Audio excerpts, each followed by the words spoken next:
Goshamahal MLA Raja Singh condition లో లేని తన బుల్లెట్ ప్రూఫ్ వాహనాన్ని ప్రగతి భవన్ వద్ద వదిలేశారు.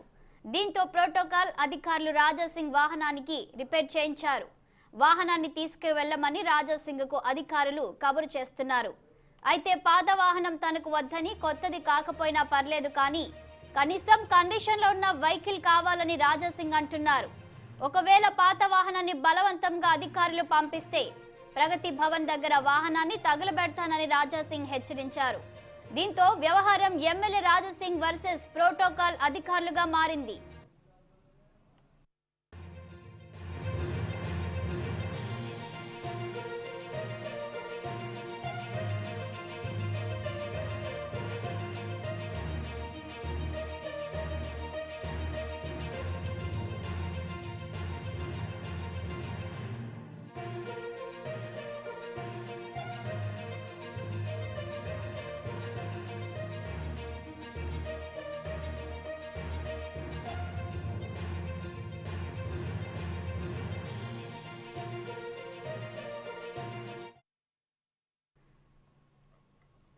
గోషామహల్ ఎమ్మెల్యే రాజా సింగ్ కండిషన్ లో లేని తన బుల్లెట్ ప్రూఫ్ వాహనాన్ని ప్రగతి భవన్ వద్ద వదిలేశారు. దీంతో ప్రోటోకాల్ అధికారులు రాజా సింగ్ వాహనానికి రిపేర్ చేయించారు. వాహనాన్ని తీసుకువెళ్లమని రాజా సింగ్ కు అధికారులు కబురు చేస్తున్నారు. అయితే పాత వాహనం తనకు వద్దని కొత్తది కాకపోయినా పర్లేదు కానీ కనీసం కండిషన్ లో ఉన్న వెహికల్ కావాలని రాజా సింగ్ అంటున్నారు. ఒకవేళ పాత వాహనాన్ని బలవంతంగా అధికారులు పంపిస్తే ప్రగతి భవన్ దగ్గర వాహనాన్ని తగలబెడతానని రాజా సింగ్ హెచ్చరించారు. దీంతో వ్యవహారం MLA Raja Singh versus protocol అధికారులుగా మారింది. ఇక ఇదే అంశంపై మరింత సమాచారం మా crime bureau chief Raghavendra phone line లో అందిస్తారు. చెప్పండి రాఘవేంద్ర, రాజా సింగ్ వర్సెస్ ప్రోటోకాల్ అధికారులు మారిన వైనంపై అప్డేట్స్ అందించండి.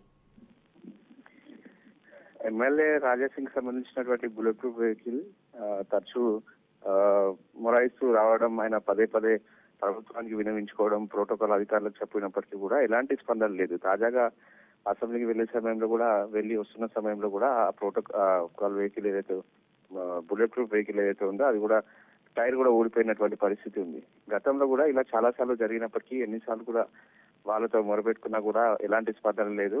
ఒక ఎమ్మెల్యేకి రక్షణ లేదు, బుల్లెట్ ప్రూఫ్ వెహికల్ ఇస్తామని చెప్పేసి చెప్తామని చెప్పేసి అన్నప్పటికీ కూడా ఎవరు కూడా స్పందించడం లేదు అని చెప్పేసి కూడా రాజా సింగ్ అనేక సార్లు మీడియా ముందుకు వచ్చి మరి ఆయన వీడియో చేస్తూ మీడియాతో మాట్లాడినటువంటి పరిస్థితి ఉంది. తాజాగా జరిగినటువంటి ఇన్సిడెంట్ పైన ముఖ్యమంత్రి కూడా చెప్పడం జరిగింది, ప్రభుత్వానికి లేఖ రాయడం జరిగింది. ఒకవేళ వెహికల్ ఏదైతే ఉందో దానికి సంబంధించిన వేరే వెహికల్, కొత్త వెహికల్ ఇవ్వకపోయినా పాత వెహికల్ మంచిగా ఉన్నటువంటి వెహికల్ ఇవ్వాలని చెప్పేసి కూడా ఆయన విజ్ఞప్తి చేయడం జరిగింది. అయితే ప్రోటోకాల్ అధికారులు మాత్రం అదే వెహికల్ మేము రిపేర్ చేసి ఇస్తామని చెప్పేసి చెప్పినప్పటికీ ఆయన ఆ వెహికల్ కంటే ఇస్తే నేను ప్రగతి భవన్ ముందు ఆ కార్ని వదిలేసి వెళ్ళడం జరుగుతుందని చెప్పేసి కూడా చెప్పడం జరిగింది. సో మొత్తంగా కూడా ఇప్పుడు ప్రోటోకాల్ అధికారులు ప్రభుత్వం తరఫున ఉన్నటువంటి వారు ఎవరైతే ఉన్నారో bullet proof vehicle Raja Singh కేటాయించే విషయంలో వాళ్ళు ఎవరు కూడా సరిగా స్పందించడం లేదు, సరైన సమాధానం ఇవ్వడం లేదని చెప్పేసి కూడా రాజా సింగ్ వాపోతున్నారు. తనకు ఎలాంటి ప్రమాదం జరిగినా ఏది జరిగినా కూడా దానికి పూర్తి బాధ్యత రాజా సింగ్ ప్రభుత్వాన్ని అని చెప్పేసి కూడా ఇప్పటికే రాజా సింగ్ చెప్పడం జరిగింది. సో మొత్తంగా కూడా ఈ Raja Singh bullet proof vehicle కి సంబంధించి గత కొన్ని రోజులుగా ఈ ఇన్సిడెంట్ ఈ వార్తల్లో వస్తూనే ఉంది. దీనికి సంబంధించి ప్రభుత్వం ఎలాంటి నిర్ణయం తీసుకుంటుందనేది కూడా ఇంకా వేచి చూడాల్సి ఉంది. Okay Raghavendra, thank you for the updates.